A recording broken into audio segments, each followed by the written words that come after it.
What up, nation? Welcome to another edition of the WiseTake MLB DFS Wise Stream. CK013 here. You can find me on Twitter at CK_013. And I, of course, am from the WiseTake Nation, which you can find on all the social media platforms listed above or directly at WiseTake.com. If you're looking to take your DFS game to the next level, we are a premium DFS content provider as well as a DFS community designed to help make you a better DFS player. Go check us out at WiseTake.com for more. That being said, if you're new to this channel, welcome. You've come to the right place with some free fire DFS content. So make sure you subscribe, hit the notifications bell, and don't miss out on any of the free content we put out. Currently covering slates Monday through Friday, meaning we stream live Sunday night through Thursday night with our first look. We are back from the All-Star break, but it's going to be a quick one. Not this show necessarily. This is a pretty big slate, but we're here today. This is the last show of the week, first show of the week, last show of the week. We'll be back at it Sunday night covering the rest. We're still covering everything at WiseTake.com, obviously for paid subscribers, but we only stream Monday through Sunday night through Thursday, so just going to pop in, freshen up a little bit, make sure everybody's fired up and ready to rock for the second half of the MLB season, and then we're going to take a break from the shows until Sunday night. Pat Bush, what's going on? Good to see you. Yes, it is good to be back doing MLB DFS. It says it's been boring for him. Yeah, you know, it's funny. In years past, I would look forward to the All-Star break so much because that was, doing what I do. You really only get 2 periods off per year, and that's the NBA All-Star break and the MLB All-Star break. Obviously, now I have a baby, and I have another company that, brother-in-law, and I started brother-in-laws. And I started at Card Breakers for sports cards. So this time it was different. Didn't have MLB DFS, but I had plenty of things to do to keep me tied up. That being said, I did miss the grind. Right? Miss talking to you guys, miss building squads, miss having a sweat at night. So glad to be here. Glad to be firing things up and excited to have some MLB DFS to discuss. I will say, as we kick things off, keep an eye out, obviously, on the Yankees and Boston game. I'm not really going to talk much about it. The game was canceled on Thursday because of COVID. I think the Yankees had a little bit of an outbreak, so I'm curious to see what they do. I would assume they cancel again, but we'll have to wait and see. And also, wait and see what happens with the other teams, right? The All-Star break for everybody. Everybody kind of cut loose. A lot of people out there that are not vaccinated in the MLB, and so we got to see who caught what. It's going to be a wild one. But we have 14 games, so either way, a lot to get to. But it's good to be back, nation. Please hit the like button if you haven't already. And let's get back to the grind real quick. Don't forget, Paulie D, big shout out to him, man. Ended the first half of the season on a phenomenal note, winning $35K. Coaching sessions are available at WiseTake.com. If you're looking to get a piece of him, I think it's like $40 for one session. And we have deals, of course, so you can go check it out under the coaching session if you're interested in that. So before we really get into the top pitchers, like we always do, I did want to mention that one thing that we've noticed over the years and years of us playing MLB DFS is in the second half of the season, things get a little more wonky. You start to see leverage things work a lot more. You start to see chalk bust a little bit more. Some things you wouldn't expect to happen more. Obviously, on this show, we're mainly talking about first look things, so we're usually talking about things that most people are going to like and kind of stress out the obvious points. And then, once we dig in a little bit in the articles and all that stuff, that's when we kind of come out and try to discover other things that are maybe a little lower owned. Jason Brando, what's happening, bro? What's happening, man? Good to see you. I saw last time you put a comment and I missed it. You and Danny say hi. Doing the bowling thing, right? Doing the bowling thing. All right. Let's just get into the top pitchers, starting with, these are the bullpen stats, got the right shit. Starting with Kevin Gausman, who I think is the most expensive pitcher on both sites. Rightfully so when you look at his numbers, 30.5% K rate. Sierra's awesome. It does look like Robbie Ray's numbers are a little bit actually better outside of the ERA, which we know don't mean shit. XFIP, Sierra, all that shit is what we care about. And if you look at batting average balls in play, Gausman has a 212, which indicates that he's been extremely lucky with the balls put into play. And that is just not something that we can just assume is going to continue throughout the course of a season. Whereas Robbie Ray, a little closer to average. Average is typically around 300. A little closer to average. Not as much regression potentially out there. So we want to make that clear. Either way, Gausman's numbers are still strong, right? He's playing a St. Louis team that has really struggled offensively with an 86 WRC plus, 294 WOBA, 148 ISO, and only a 21.8% K rate. That's really the kicker, right? 21.8% K rate. They're pesky. They're not very good offensively, but they have been pesky, right? Thing is, he has a better park than Robbie Ray. Robbie Ray obviously pitching in Buffalo because the Blue Jays are home. But Robbie Ray's also got a pretty friendly opponent in the Rangers, who have a 94 WRC plus, a 307 WOBA, 144 ISO, and a 23.6% K rate. So I think those two are the clear aces, and if you look at the numbers, it kind of pops out. I do think, I'm going to skip down a little bit, I do think Charlie Morton is in some pretty good competition with them. He could end up being a popular SB2 option because he's 8.5. We do have cores on this slate, so people may want to save the money. He may end up becoming a very popular SB1. But needless to say, Morton's numbers are pretty solid. And he's playing a Tampa Bay team that is a good offense. Tampa Bay is a good offense. To be clear, Tampa Bay is a good offense. 106 WRC plus, 319 WOBA, 177 ISO. However, they also have a 26.6% K rate, which is one of the highest in the league. So a really good strikeout matchup for Charlie Morton. Strikeouts are king in DFS, which kind of really makes him stand out. Going back up, I think that Lance McCullers could draw some attention. If you notice, his xFIP and Sierra are significantly higher than his ERA. This game is in Chicago. The White Sox have a hitter-friendly ballpark, and they're obviously a pretty good offense. They've been a little banged up, but they've still been doing dirties. You can see White Sox have been good against lefties. We know that. They've crept up there against righties with a 110 WRC plus, a 330 WOBA, but only a 154 ISO, and a 23% K rate. So I can see McCullers getting some love. But I think Gausman, Ray, and Morton should be the guys that we expect to have the most ownership. Travis, what's going on, bro? Travis has a question real quick. He says, what up, CK? On these large slates, how do you build? Mini stack or one-offs or what? I always do the 5-man stacks. I think when Paulie won, I think he went with 4. Paulie will sometimes go with 4s, 4-3-1, 4-1-1-1, whatever. I will always have at least one 5-man stack. Now, from there, 5-man with one-offs, 5-man with mini stacks, that depends. If I find a good mini stack, I'll roll with it because I like correlation. If not, then I'll just do one-offs, the best one-offs I can find with the money available. But I'm always doing the stacks. Here's the way I put it, right?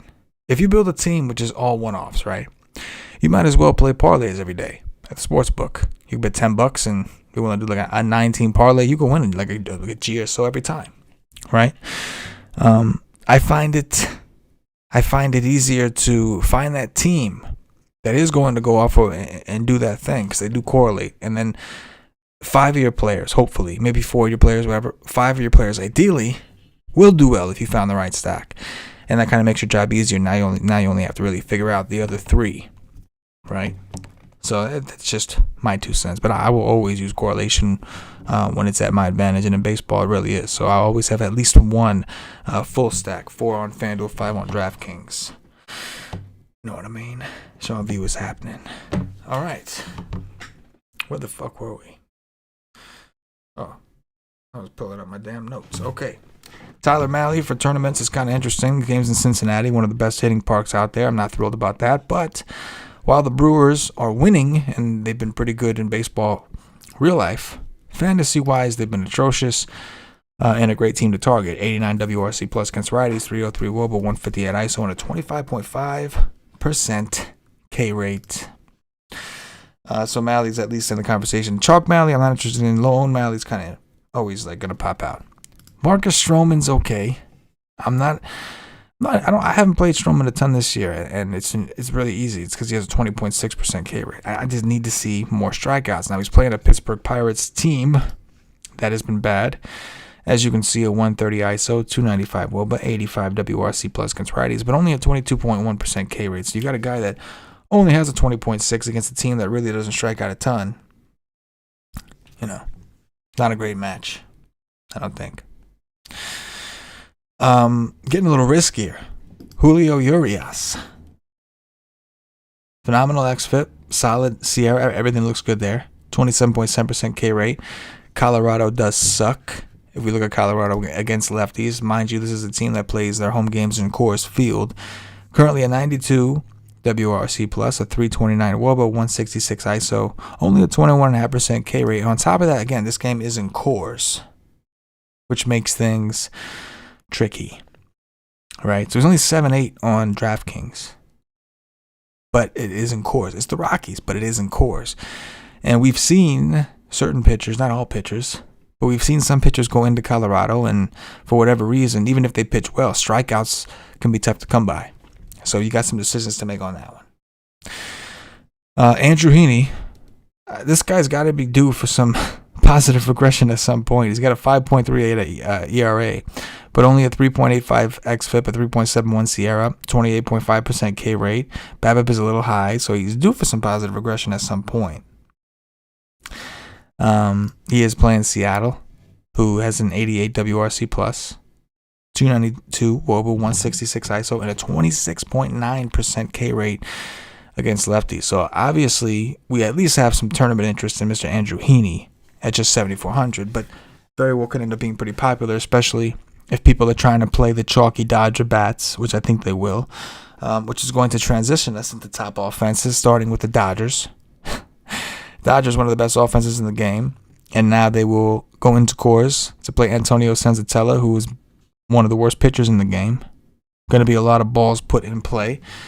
As you can see, 15.7% K rate for Mr. Antonio Senzatella. So the Dodgers are going to be popular.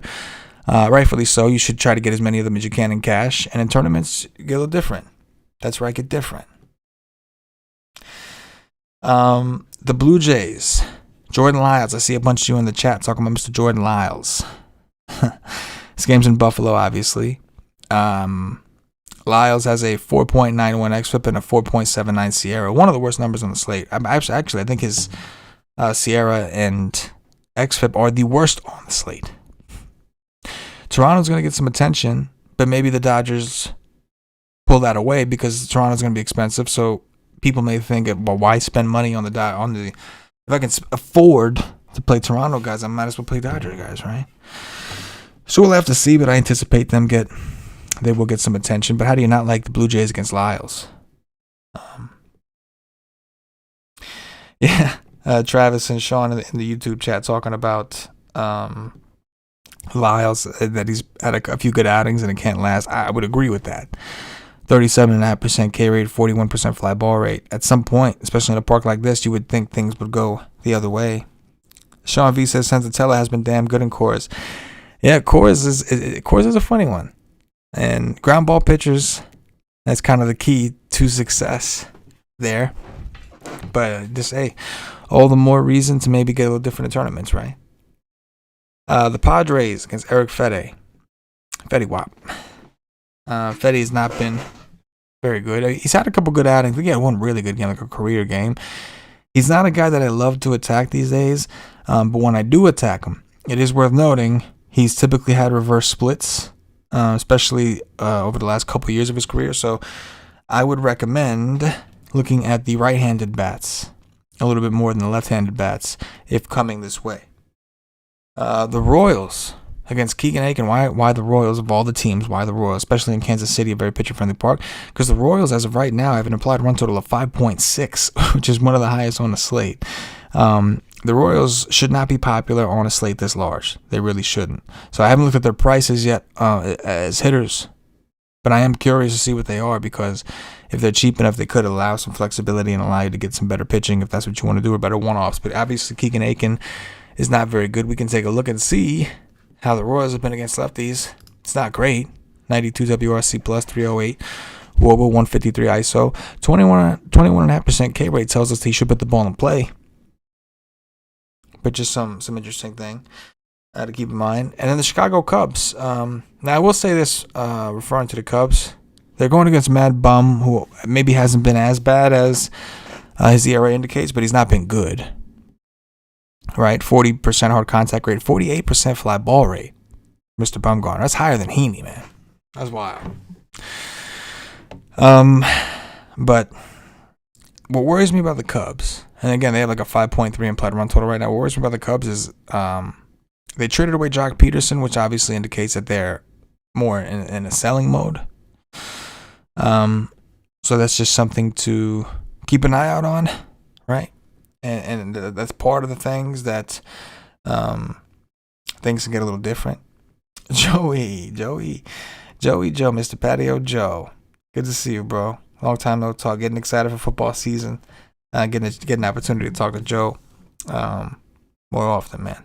Very excited. Joe's been on the fit shit too, man. He's been getting in good shape, man. Okay.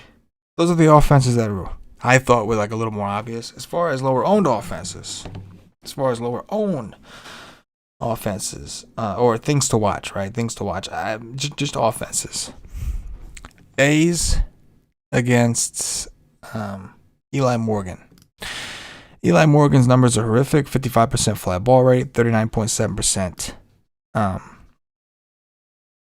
hard contact rate.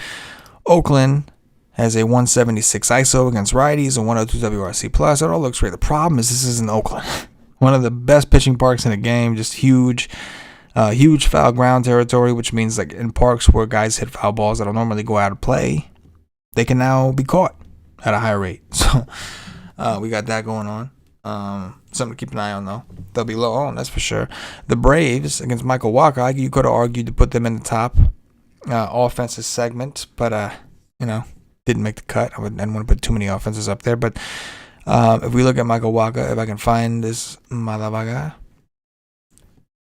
here he is. Numbers aren't anything special.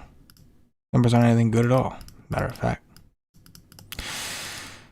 Oh, you bastard. So, yeah, I mean, the Braves obviously are trying to get rid of this shit right here. Computer's going nuts on me right now. Braves obviously good offense. Sorry about that. 102 WRC plus, 325 WOBA, 188 ISO. It's all about the ISO. And they're doing this without Ozuna, right? Who got in trouble for some shit. But yeah, so the Braves you can add to this list. Tampa Bay does have a good bullpen, though. Keep that in mind. Nats against Paddock. This is one of my own. I'm not a big Paddock guy. Paddock has been pretty good this season. He's improved. The thing about Paddock is he does have reverse splits, right? One of his best pitches is his changeup, which just isn't as effective to right-handed hitters. And the Nationals have a lot of righties, man. They got a lot of righties. Some good ones, at least one good one in Trey Turner, right? Their best hitter is Juan Soto, who's left-handed, and we don't really care what the pitcher split is, right? Juan Soto, but they could be one of the sneakier offenses.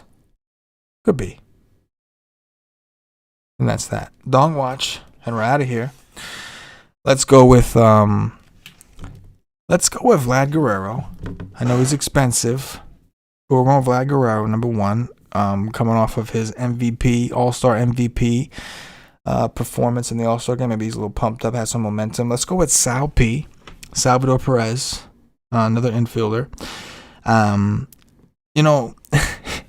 think he hit the second most home runs in the first round of the home run derby. I mean, it was for him. It was just a shit draw. Like he got Pete Alonso, who went out there and hit 34, went first, and then Sal P hit 28, which was nobody else in that first round could get anything close to that. And unfortunately, got eliminated. Fortunately for him, got eliminated. And let's go with Trey Turner. Fuck it. Let's go with Trey Turner, righty on righty. He was really the main reason that I even put the Nationals in this because I thought he was kind of interesting. So we're going all infielders today. I know normally I try to do the one outfield, but fuck that. It's stupid, right? Let's just find guys that are getting home runs. So 3 infielders right there. Right there. Sean V says, appreciate CK doing this on MLB Eve. Of course, bro. That's what it's all about, man. We got to start thinking the night before so that we can wake up ready to do dirties, right? And there's a lot of people out there who listen to this show the day of, and that's fine. You want to get this early as you can so that you're ready. You have a basis of your research, and you can kind of take things from there, make adjustments, see what lineups look like as they come out. All that good shit. One offense, I'll say this. One offense I didn't talk about. I had them initially. No, Prince. I wouldn't say Washington's my favorite stack. It's a little early on a slate this large for me to indicate what my favorite stack is. I just felt like they were one of the sneakier ones that I don't think a lot of people will really be talking about. But I wouldn't say they're my favorite. I don't really have a favorite as of now. I got to dig in and delve in, and that's what the article's for. So I'll kind of write my favorites over there. But this is just something that we're looking at the numbers together and kind of seeing what stands out to us, right? But yeah, I do think Washington's interesting and could be loaned. One offense I didn't talk about that I had initially in the what to watch. I think I deleted them by accident and just kind of forgot. It was the Angels. Keep an eye on the Angels. Ohtani, obviously. But Chris Flexen looks like he's got some regression coming at some point. So something to keep an eye on. Angels are always pretty low because people look at the roster, and outside of Ohtani, motherfuckers don't like him. Rightfully so. Anyway, Travis, appreciate the kind words, bro. Pat Bush says he's ready to do the dirty and start the second half strong. Yes, sir. Yes, sir. We're all very excited. So hopefully we catch you guys around the slack. I know we'll see Pat Bush and them dudes around there. Other than that, for myself, the entire WiseTake Nation, hit the like button on your way out. And as always, good luck. Yes.